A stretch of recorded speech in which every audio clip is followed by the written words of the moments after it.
recency bias might be the right way to put it, but you know, you've seen in politics and advertising and business opportunities squandered and opportunities realized, and we're in an environment right now where there's a lot of fear, you know, about many things: inflation, politics, climate.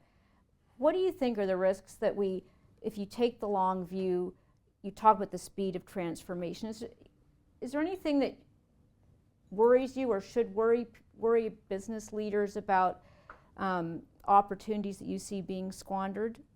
Well, business leaders today are just worried about whether the economy is going to go down or not. Too much so, or? I don't know that they're too much so. I mean, I always explain that we're part of the consumer economy that the Fed keeps saying is too hot.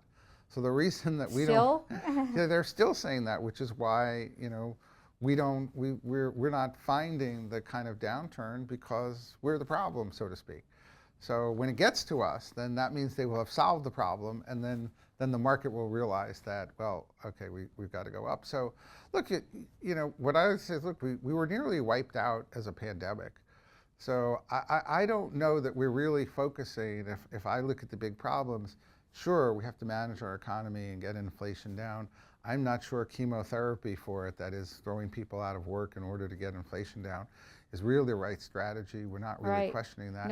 Nobody solves cancer with chemotherapy ideally anymore, right? We're supposed to move beyond that. It's it's very tough medicine.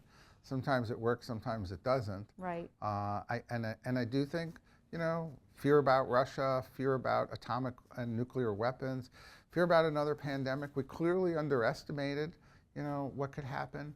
We were all afraid of terrorism for so long, and that seemed to peter out. And then, you know, climate change is kind of the number one, you know, priority, particularly the Democratic Party. But I say, well, why are we not spending a lot of money on pandemics at the moment? Because we lost, what, 5 million people, yeah, you know, across the world on this. There's nothing else that's really, you know, even the atomic wars that we had, you know, nothing since World War II has really cost us 5 million people. So what keeps you up at night?